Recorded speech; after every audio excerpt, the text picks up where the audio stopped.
आज खूप अस्वस्थ वाटलं म्हणून अनिकेतला फोन केला। मी विचारले, तू कधी येणार अनिकेत? कारण त्याला दुबईला जाऊन खूप दिवस झाले होते। अनिकेत म्हणाला, मला आता रजा मिळत नाहीये, अजून काही महिने लागतील। त्याचे बोलणे ऐकून मी अस्वस्थ झाले।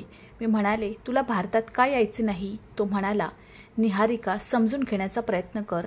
काम केले तरच आमच्या घरची परिस्थिती चांगली होऊ शकते आणि मी अशीच रजा घेत राहिलो तर माझी नोकरी जाईल। काही दिवस धीर धर, जमलं तर मी लवकरच परत येईन। मी कोणत्याही कारणाने भारतात आलो तर मला इतका खर्च येईल की आमचे संपूर्ण बजेटच उद्ध्वस्त होईल।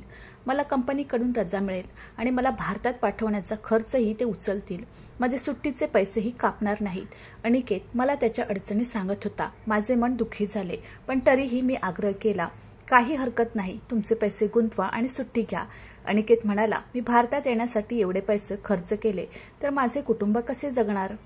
काही महिने थांब। अनिकेतचे बोलणे ऐकून मी गप्प झाले। लग्नानंतर 1.5 महिन्यानंतर अनिकेत दुबईला गेला होता। आता आमच्या लग्नाला 2 वर्ष होणार होती आणि मी त्याची वाट बघत वेडी झाले होते। माझ्या नवीन लग्नाचा आनंद घेण्याची माझी सर्व स्वप्ने चकनाचूर झाली। माझी खूप स्वप्ने होती की मी माझ्या पतीसोबत सर्वत्र जाईन, आपण प्रेमाने बोलू, एकमेकांबद्दलचे प्रेम व्यक्त करू। मी प्रत्येक रात्र अनिकेतच्या खुशीत घालवायची, पण माझी सगळी स्वप्ने काचेसारखी चकनाचूर झाली। अनिकेतही दुबईतून आलेली निराशा सांगत राहिला। प्रत्येक वेळी मी म्हणायचे की मी आता जगू शकत नाही, बस मी लवकरच भारतात येईन, त्यामुळे मलाही अनिकेत लवकरच भारतात परत येईल अशी आशा वाटू लागली। पण वाट पाहत 2 वर्ष उलटून गेली आणि अनिकेत अजून परतला नव्हता। प्रत्येक वेळी काहीतरी नवीन सबबी सांगून तो मला टाळायचा। निहारिका, मला सांत्वन देण्याचा प्रयत्न कर आणि समजून घेण्याचा प्रयत्न कर। माझ्यासाठीही तुझ्यापासून आणि माझ्या कुटुंबापासून दूर राहणे सोपे नाही। परदेशात राहून आपल्या लोकांसाठी पैसा कमवणे सोपे काम नाही। बागायतदारांचे पालन करावे लागेल। त्याचे शब्द न पाळल्यास नोकरीवरून काढून टाकण्यात येईल। ते बाहेर काढण्यास उशीर करणार नाहीत। आजकाल बेरोजगारी किती पसरली आहे हे तुला माहीत आहे। त्यांच्याकडे कामगारांची कमतरता नाही। त्यांनी मला कामावरून काढून टाकले तर त्यांना दुसरा कार्यकर्ता सापडेल, पण माझी नोकरी गेली तर मीच विचार करतो, मग आमचे घर कसे चालणार? मला रजा मिळत नाही तेव्हा मी कसा येऊ? लग्नानंतर मी अनिकेतपासून वेगळे राहत होते। कसे तरी मनाला पटवून मी टाइमपास करत होते। जसा जसा वेळ जात होता तसतसे नवऱ्याशिवाय जगणे मला दिवसेदिवस अवघड होत चालले होते। माझी आणि अनिकेतची व्यवस्था असली तरी माझे लग्न झाले होते, पण तरीही माझ्या सर्व भावना माझ्या पती अनिकेतसाठी होत्या आणि गेल्या 1.5 महिन्यात अनिकेतने मला दिलेल्या प्रेमाने मी वेडी झाली होती। मी क्षणभरही त्याच्याशिवाय जगण्याचा विचार करू शकत नव्हते। पण अनिकेत 1.5 महिन्यानंतर मी लवकरच परत येईन आणि आपण स्वतःचे वेगळे घर करू असे सांगून निघून गेला। सासरची सेवा करून माझे मन आता तृप्त झाले होते। मन आतून आनंदी असेल तर सासरची सेवा करण्यातही मजा येते। त्यांची सेवा करून मी दासी झाली। कधी कधी मी आईच्या घरी जाते आणि आई वडिलांशी भांडणही करते की हे कसले लग्न आहे ज्यात नवऱ्याला तिच्यासोबत राहायचे नाही, त्याला फक्त कमाईची चिंता असते, ती कशी जगत आहे याची त्याला पर्वा नसते। लग्नानंतर जेमतेम 1.5 महिना मी अनिकेत सोबत राहिले। आता असे वाटते की मी अजूनही कुमारी आहे। माझे पतीही दूर बसून मला वाईट वाटायचे, पण काय उपयोग? तो दुःखी होऊन माझी काळजी घेईल। तो माझ्याजवळ नसताना तो मला माझे फोटो पाठवायला सांगायचा। तुला पाहून माझा थकवा दूर होतो। कधी कधी व्हिडिओ कॉल करायचो। अनिकेतला बघून मी रडायला लागायचे। मग तो मला धीर देत असे, म्हणायचा की मी प्रयत्न करेन, पुढच्या आठवड्यात सुट्टी मिळाली तर घरी येईन, जास्त काळजी करू नकोस। अनिकेत मला एक नवी आशा देई आणि पुढच्या आठवड्यापर्यंत माझे हृदय पुन्हा तोडेल, त्याला रजा मिळत नसल्याचे सांगत। अनिकेत गेल्यावर मी स्वतःला समजवणं सोडून दिलं होतं, पण अनिकेतला माझ्या दुःखाची काळजी होती। जेव्हा जेव्हा फोन व्हिडिओ कॉल करत होतो तेव्हा माझी वाईट अवस्था पाहून त्याचे हृदय तुटत होते। तोही दुःखी होऊन म्हणाला, निहारिका, ही काय स्थिती निर्माण केली आहेस? असे दिसते की तू वर्षानुवर्षे आजारी आहेस। स्वतःला सुशोभित कर, स्वतःचे नवीन फोटो काढ आणि मला ते पाठव। त्याच्या सांगण्यावरून मी स्वतःला थोडं समजू लागले। मी तयार होऊ लागली आणि चांगले फोटो काढून अनिकेतला पाठवू लागली। अनिकेत माझा पिक्चर बघून वेडा व्हायचा। तो माझी स्तुती करायला लागल्यावर मला लाज वाटायची। असो, मला स्वतःची स्तुती करायला खूप आवडते। मी खूप सुंदर होती आणि लहानपणापासूनच मला माझे कौतुक ऐकण्याची खूप आवड होती। आता जेव्हा जेव्हा अनिकेत माझी स्तुती करायचा तेव्हा मी माझे सर्व दुःख विसरून जायचे। त्यांचे हे बोलणे ऐकून माझे मन वाहू लागले, पण माझे हे हसणे माझ्या सासूबाईंनाही आवडले नाही। एक दिवस तिने मला बोलावले आणि म्हणाली, तुझा नवरा घरी नाहीये, तू कोणासाठी एवढी तयारी करत आहेस? मला पूर्ण धक्का बसला। मी म्हणाले, आई, अनिकेत व्हिडिओ कॉलवर बोलतो, मला उद्ध्वस्त अवस्थेत पाहून तो तक्रार करतो, म्हणून त्याच्या सांगण्यावरून मी स्वतःला थोडी सजवते. माझ्या सासूबाई खूप जुन्या पद्धतीच्या होत्या. तिने कपाळात दाबून सांगितले की अनिकेत दिवसातून एकदा व्हिडिओ कॉल करतो, पण तू दिवसभर फिरत राहतेस. असा मेकअप करून घरभर हिंडण्याची काय गरज आहे? घरात तरुण दीर आणि मोठा दीर आहे. जर तू असे कपडे घालून फिरलीस तर त्यांचे लक्ष तुझ्याकडे जाईल, म्हणून काळजी घे. मी गप्प झाले. मला एक लहान दीर आणि एक मोठा दीर होता. अनिकेत त्यांच्या भावांमध्ये दुसरा होता, पण मी या घरात पहिली सून होते. माझ्या मोठ्या दीराचे अजून लग्न झाले नव्हते. तो स्त्रियांचा खूप तिरस्कार करतो. त्याची एंगेजमेंट झाली होती, पण लग्नाच्या काही वेळापूर्वी त्याने आपल्या मंगेतरसोबतची एंगेजमेंट तोडली. मला हे विचित्र वाटले, पण मी फारसे लक्ष दिले नाही. माझ्या स्वतःच्या समस्या पुरेशा होत्या. मी इतरांच्या कामात का लक्ष देऊ? माझा नवरा आजूबाजूला नव्हता आणि माझ्या सासू सासऱ्यांची बंधने दिवसेदिवस वाढत होती. जेव्हापासून माझ्या सासूबाईंनी मला तयार होण्यापासून रोखले होते, तेव्हापासून माझा मूड खराब होऊ लागला होता. आता जेव्हा जेव्हा अनिकेत फोन करायचा तेव्हा मला रडायला यायचे की आता तुझ्या आईने मला तयार होण्यास आणि कपडे घालण्यास बंदी घातली आहे. हे ऐकून अनिकेतही मला समजावू लागला. मी म्हणाले, काही हरकत नाही, आई बरोबर आहे. तू माझी पत्नी आहेस. माझ्या उपस्थितीत तयार राहिल्यास बरे होईल. माझ्या घरी तरुण भाऊ आहेत. मी रात्री व्हिडिओ कॉल करतो. रात्री स्वतःला तयार ठेव आणि सकाळी साध्या पद्धतीने घरी बस. अनिकेतच्या विचाराने मलाही वाईट वाटले. त्याचाही माझ्यावर विश्वास नव्हता. मी हलका मेकअप केला तरी माझ्या सासूबाई मला अडवायला लागल्या. मी मेकअप केलेली खूप सुंदर मुलगी होते. माझे दीर नेहमी माझ्यावर लक्ष ठेवत असे आणि माझ्या सासूबाईंनाही भीती वाटत होती की मी सुद्धा माझ्या नवऱ्याच्या गैरहजेरीत वाहून जाईन, कारण मी पण लहान मुलगी आहे.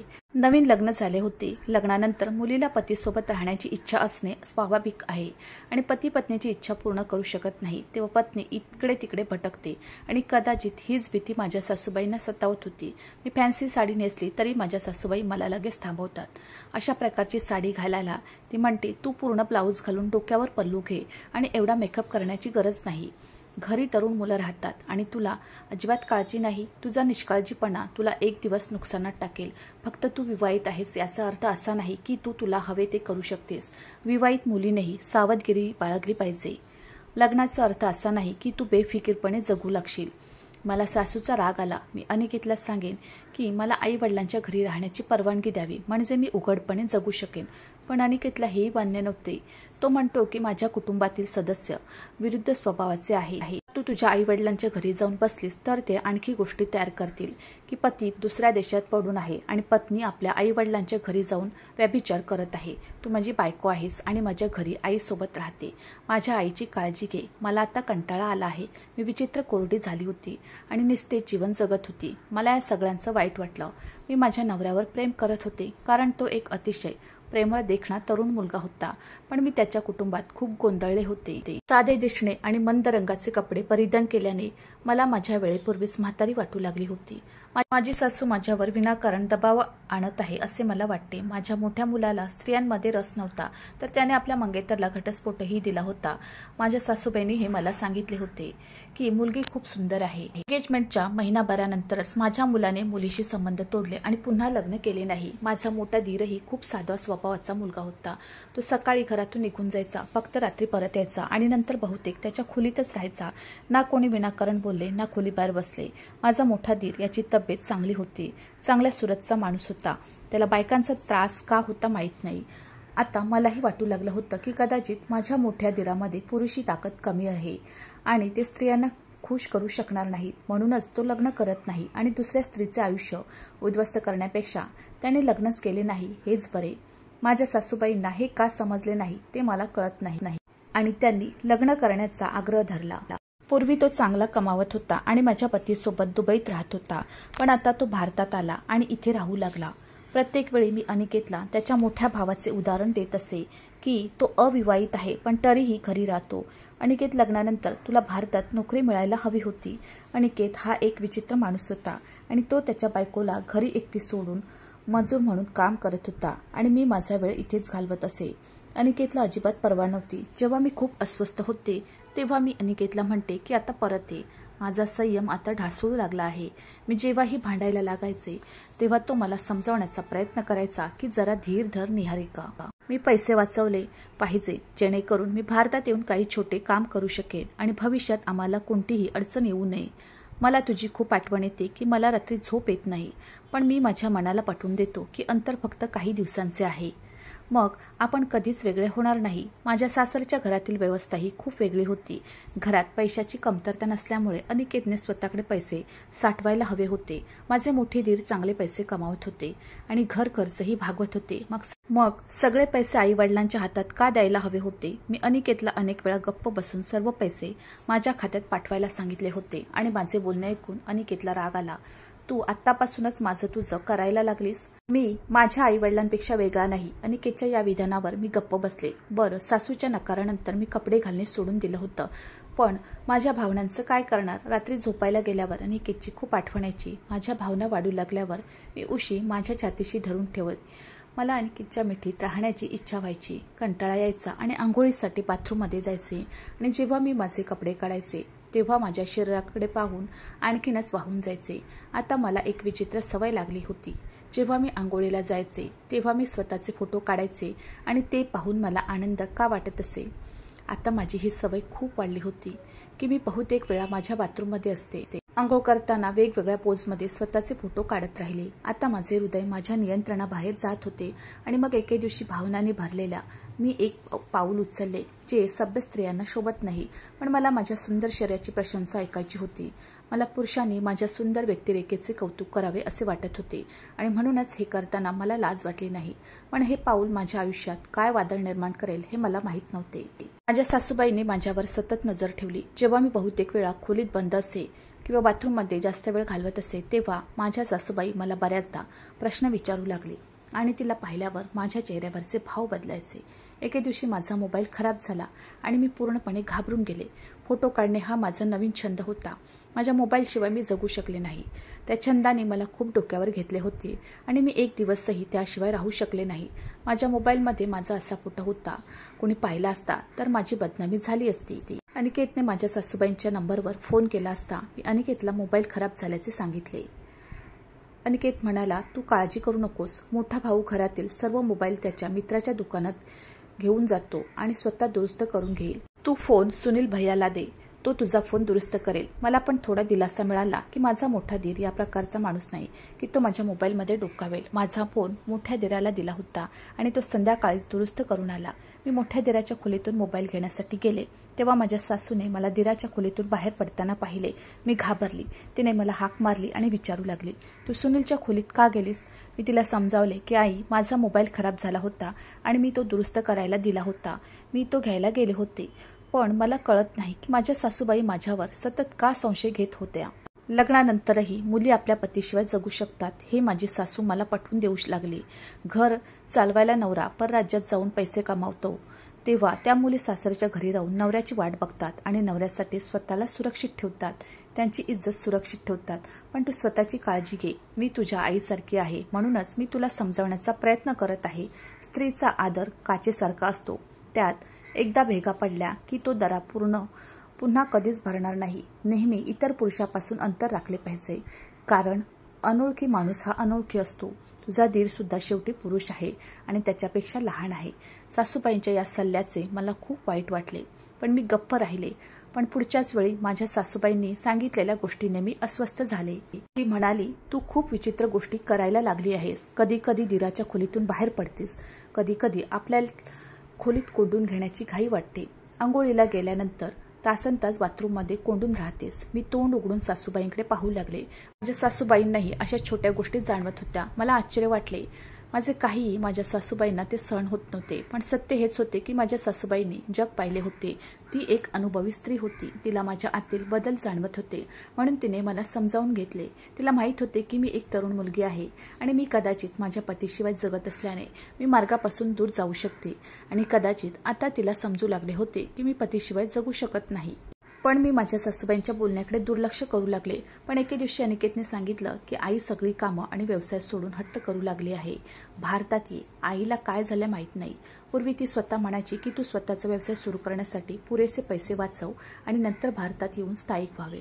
पण आता ती म्हणते की तू तुझी सगळी कामं सोडून भारतात ये आणि इथे नोकरी शोध. अनिकेतचे बोलणे ऐकून मी स्तब्ध झाले आणि पुढच्याच गोष्टीवर अनिकेत म्हणाला, सासूबाईंनीही अनिकेतला सांगितले होते की निहारिका हळूहळू मानसिक रुग्ण बनत आहे. मला माहीत नाही की तिने कोणत्या चुकीच्या गोष्टी करायला सुरुवात केली आहे. तुझं काही मोठं नुकसान होण्याआधी तू लवकर भारतात परत ये. अनिकेत मला विचारू लागला, तू दिवसभर काय करतेस? आई आता घाबरायला लागली आहे. आता मी अनिकेतला काय उत्तर दिले असते? माझ्या सासूबाई घाबरल्या होत्या. कदाचित त्यांना माझे रहस्य माहीत असावे. रडत रडत मी अनिकेतला सांगितले की तुझ्या आईने मला खोलीतून बाहेर पडण्यापासून रोखले आहे, कारण घरात तरुण दी राहतात. आता मी माझ्या खोलीत कोंडून राहायला लागले तरी तुझ्या आईला माझ्यावर संशय येऊ लागला आहे. मी खोलीत एकटी पडले तर गुन्हा आहे का? मला सांग, मग मी काय करू? मी घरात नीट फिरू नये, आई वडिलांच्या घरी राहू नये, खोलीत कोंडून राहू नये. मी काय करू? मी रागाने बोलले. लग्नाआधीही मला खूप राग आला होता. माझी आई सुद्धा मला घाबरत होती, कारण मला राग आल्यावर मला काहीच दिसत नव्हते आणि समोरच्या व्यक्तीकडे मी लक्ष देत नाही, जी उद्धटपणे बोलायची. आणि लग्नानंतर माझ्या नवऱ्याच्या अंतरामुळे मला अजूनच चिडचिड झाली होती आणि मग मनात एक विचार आला होता, त्यामुळे मी घाबरून ओरडू लागली होती. मी स्वतःला बरोबर सिद्ध करत होती. मी रडायला आणि किंचाळायला लागले तेव्हा अनिकेतला काहीतरी गडबड असल्याचं जाणवलं आणि त्याने खुलासा करायला सुरुवात केली. तो म्हणाला की माझ्या आईचा गैरसमज झाला असावा. ती एक साधी स्वभावाची स्त्री आहे, म्हणूनच तिला छोट्या छोट्या गोष्टी जाणवतात. तिच्या म्हणण्याकडे जास्त लक्ष देऊ नकोस. मी अनिकेतशी भांडू लागले, तर लवकर भारतात ये, नाहीतर मला माझ्या आईच्या घरी पाठव. आता या घरात गुदमरल्यासारखे वाटते. अनिकेतलाही काळजी वाटत होती. त्याने आईला हाक मारली आणि निहारिकाला न थांबण्यास सांगू लागला, मी माझ्याशिवाय आधीच काळजीत आहे.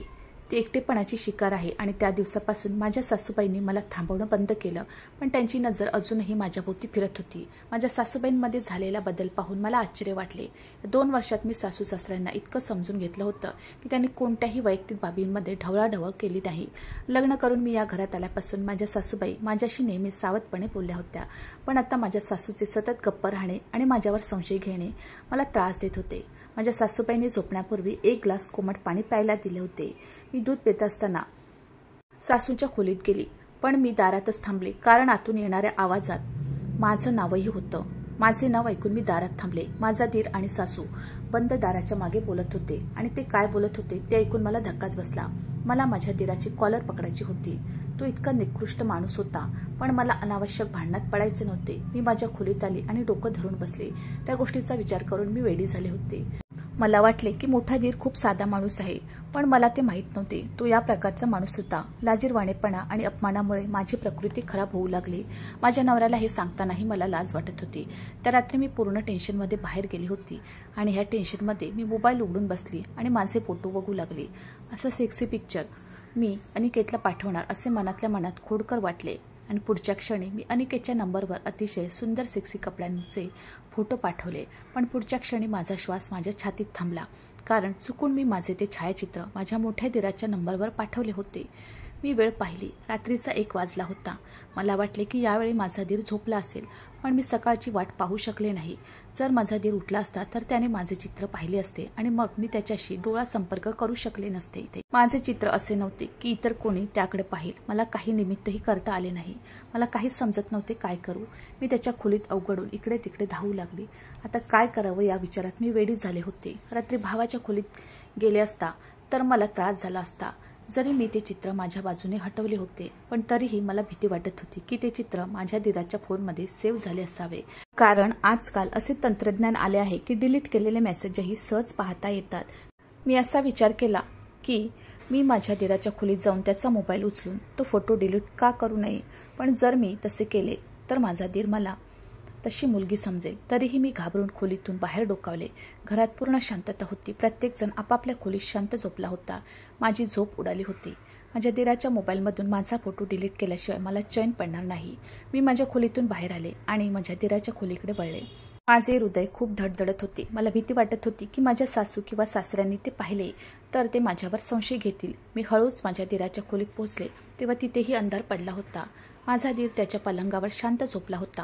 अगदी सावधपणे चालत मी बेडच्या बाजूला असलेल्या मेजजवळ आले. सुदैवाने मोबाईल तिथेच पडून होता. मी मोबाईल उचलून उघडला तर फिंगरप्रिंट लॉक होता. आता मी काय करू? मी दीराकडे बघू लागले. थोड्या प्रयत्नाने ते लॉक सोपे झाले असते. मी झोपलेल्या दीराच्या जवळ आले. मी मोबाईलच्या स्क्रीनवर अंगठा लावला तेव्हा मोबाईलचे लॉक लगेच उघडले. मी चटकन हात पुढे केला आणि फोटो डिलीट करण्यासाठी फोटो फोल्डर उघडले. पण मी ते उघडताच संपूर्ण घराचे छप्पर माझ्या डोक्यावर पडले, कारण माझ्या दीराच्या मोबाईलवर एकच फोटो नव्हता. माझे बरेच फोटो आणि व्हिडिओ जे पाहिल्यावर दिसले. मला धक्काच बसला. हे सगळे व्हिडिओ आणि चित्रे होते जे मी एकटीच बनवायचे आणि ती चित्रे माझ्याशिवाय कोणाला दाखवण्याचा विचारही मी करू शकत नव्हते. कारण ती चित्रे अशीच होती. मी किंवा अनिकेतशिवाय इतर कोणीही त्यांना बघू शकत नव्हता. मी माझ्या दिराच्या मोबाईलकडे डोळे विस्पारून पाहत होते. माझे हात प्रचंड थरथरू लागले. चित्रे बघून माझ्या दिराने ते कुठून मिळवले हे ओळखायला मला थोडा वेळ लागला. त्याला बायकांमध्ये रस नाही असा विचार करून मी माझ्या दिराच्या खोलीत आले होते. मलाही धोका होणार नाही, पण इथे माझ्या दिराचा मोबाईल माझ्या अश्लील चित्राने भरला होता. माझ्या दिराने वास्तव माझ्या समोर येत होते. मला मोठा धक्का बसला होता. त्याशिवाय माझ्या सासूबाईंच्या खोलीत बसून तो माझ्या सासूला सांगत होता की तुझी सून खोलीत बंद करून चुकीची कामे करते. तिची वागणूक चांगली नाही. ही मुलगी कोणत्या संकटात आहे माहीत नाही. आई, तू चुकीची मुलगी निवडली आहेस. तुला मुलींच्या सौंदर्याची तसेच तिच्या चारित्र्याची कसून चौकशी करायची होती. त्यावेळी माझ्या दिराचे हे शब्द ऐकून मला आश्चर्य वाटले. मला पण खूप राग आला होता. माझा दीर माझ्याबद्दल असे का बोलत आहे हे मला समजत नव्हते, कारण त्यावेळी मला खूप राग आला होता. माझ्या दीराला माझ्या बंद खोलीची आणि बाथरूमची संपूर्ण हकीकत माहीत होती हे मला माहीत नव्हते. पण आता त्यांच्या मोबाईलमध्ये माझे फोटो पाहून मला कळले की त्यांना माझ्याबद्दल सर्व काही माहीत आहे. माझे मन आता भीतीने थरथरू लागले होते. मी ती सर्व चित्रे हटवणार होते तेवढ्यात माझा दीर झोपेतून जागा झाला. मला त्याच्या खोलीत पाहून त्याला आश्चर्य वाटले. माझ्या हातात त्याचा मोबाईल पाहून त्याने पटकन माझ्या हातातून तो घेतला. रागाने म्हणाला, यावेळी माझ्या खोलीत काय करत आहेस? मला दिराचा खूप राग आला. मी म्हणाले, तुला लाज वाटत नाही का? स्वतःच्या वहिनीचे असे फोटो मोबाईलमध्ये ठेवले आहे. माझा दीर टवाळी करून हसला आणि तो म्हणाला की मी कुठलाही पिक्चर काढला नाही. तू तुझ्या खोलीत आहेस. मी तुझा फोटो कसा काढू? ही चित्रे तू फक्त स्वतः बनवली आहेस. मला माझ्या दिराच्या खोटं बोलण्याचा राग आला. मी त्याला स्वतःचे असे चित्र का देऊ? मी म्हणाले, बघ, जे काही होईल ते होईल. हे सर्व फोटो तुमच्या मोबाईलमधून डिलीट करा, नाहीतर मी सगळ्यांना सांगेन की तू माझे फोटो तुझ्या मोबाईलमध्ये ठेवले आहेस. पण माझ्या दिराने अगदी बेफिकीरपणे टेबलावर ठेवलेल्या ग्लासात पाणी ओतले आणि पाणी पिऊ लागला. मी म्हणाले, आताच माझ्या समोरचे सगळे फोटो डिलीट करा. पण माझ्या दिराने जे सांगितले ते ऐकून मला आश्चर्य वाटले. तो म्हणाला, मी ही छायाचित्रे हटवू नयेत. मग त्याने मला एक गोष्ट सांगितली ज्यामुळे मी थक्क झाले. तो म्हणाला, मी हे चित्र कुठून पाहिले हे तुलाही माहिती आहे आणि मी तुझ्या नवऱ्याला सर्व काही सांगेन. तू चुकीची स्त्री आहेस. तू आमच्या घरात राहण्याची लायकीची नाहीस. तो मला धमक्या देऊ लागला आणि त्याच्या बेडवर उशीला टेकून आरामात बसला. ही सर्व छायाचित्रे माझ्या मोबाईलमध्ये सेव्ह होतील. त्याला धमकावण्यासाठी मी त्याला म्हणाले की मला परवा नाही. माझ्या पतीला हे सत्य माहीत आहे की मी माझ्या मोबाईलवर हे चित्र काढले आहे आणि माझे इतर कोणत्याही पुरुषाशी संबंध नाही. या बहाण्याने माझा दीर माझ्यावर हसायचा. पण ही चित्रे माझ्यापर्यंत कशी पोचली? आता तू खोटे बोलू शकत नाहीस. त्याने मोबाईल दाखवला. माझा मोबाईल रिपेअर करत असताना माझ्या दिराने ते चित्र मिळवले होते. हे पाहून माझ्या नवऱ्याचाही विश्वास बसणार नव्हता. माझ्या सासूबाईंनीही याआधी माझा गैरसमज केला होता. मी रडायला लागले. मी माझ्या दिराला माझी पिक्चर डिलीट करण्याची विनंती करू लागली. त्या बदल्यात तुम्ही जे काही मागाल ते मी देईन. तो म्हणाला, मला काही नको. आता माझी खोली सोड. माझ्या दिराने मला खोलीबाहेर ढकलले. मी रडायला लागले. मी आधीच ठरवले होते की माझ्या दिराला हे चित्र हटवायला सांगेन. त्याला जे पाहिजे ते मी करेन. जर तो माझ्यासोबत रात्र घालवण्याबद्दल बोलला तर मी तेही करेन. त्यावेळी माझी विचार करण्याची आणि समजण्याची सर्व शक्ती गेली होती. मला फक्त माझे फोटो दिसत होते जे माझे पती अनिकेतला हे रहस्य उघड व्हावे यासाठी मला कोणत्याही किमतीत नको होते. जर ते गुपित अनिकेतच्या समोर आले असते तर त्याने मला घटस्फोट दिला असता आणि म्हणूनच मी माझ्या दिराने सांगितलेले सर्व काही स्वीकारायला तयार होते. पण माझ्या दिराने मला खोलीतून ढकलून दिले होते. त्याला स्त्रियांमध्ये फारसा रस नव्हता. तसे असते तर ही सुंदर संधी त्याने हातातून निसटू दिली नसती. मी खोलीत आले आणि रडतच राहिले. आता माझा दीर सावध झाला होता. मला पुन्हा फोटो हटवण्याची संधी मिळाली नाही. मी त्याचा मोबाईल काढून फोटो डिलीट करण्याचा अनेक वेळा प्रयत्न केला तरी पण माझ्या दीराने मला ही संधी दिली नाही. मी सर्व वेळा माझ्या दीराच्या मागे लागले. मी त्याला माझे फोटो हटवण्याची विनंती करत असे, पण प्रत्येक वेळी तो नकार देत असे आणि रागाने मला त्याच्या खोलीतून हाकलून देत असे. अनिकेत फोन करतो तेव्हा मी अनुपस्थितीत राहते. तो मला वारंवार विचारायचा की तुला काय झालंय? मी त्याला काय उत्तर देऊ? एक दिवस मनात विचार आला की अनिकेतला खरंच सांगावं. अशा परिस्थितीत किती दिवस मी भीतीने जगणार? सत्य अनिकेत समोर येणार होते. आज नाही तर उद्या. मी नाही सांगितले तर माझा दीर अनिकेतला सगळं सांगेल. त्याआधी हे सत्य मी माझ्या पद्धतीने अनिकेतला सांगायला हवं. मी घाबरून अनिकेतला सांगितले की मी माझ्या मोबाईलमध्ये काही फोटो काढले आहेत. माझ्या या गोष्टीवर अनिकेत हसला. तेव्हा त्याने काय झाले, हा तुझा मोबाईल आहे आणि मोबाईलवरून फोटो काढणे चुकीचे नाही असे सांगितले. मी घाबरून म्हणाले, पण अनिकेत, ते चित्र काही वेगळेच आहे. म्हणजे मी असे चित्र काढायला नको होते. मी ती चित्रे काढली. बाथरूममध्ये आंघोळ करताना चित्र काढली होती. हे ऐकून अनिकेत संतापला. तो म्हणाला, ती सर्व छायाचित्रे लगेच हटव. हे आदरणीय महिलांचे काम नाही. मोबाईल कधीही चोरीला जाऊ शकतो. असा फोटो फोनवर का ठेवला आहेस? चुकून कोणाच्या हाती लागला तर तुझे सर्व फोटो व्हायरल होतील. आम्ही कोणाला तोंड दाखवू शकणार नाही.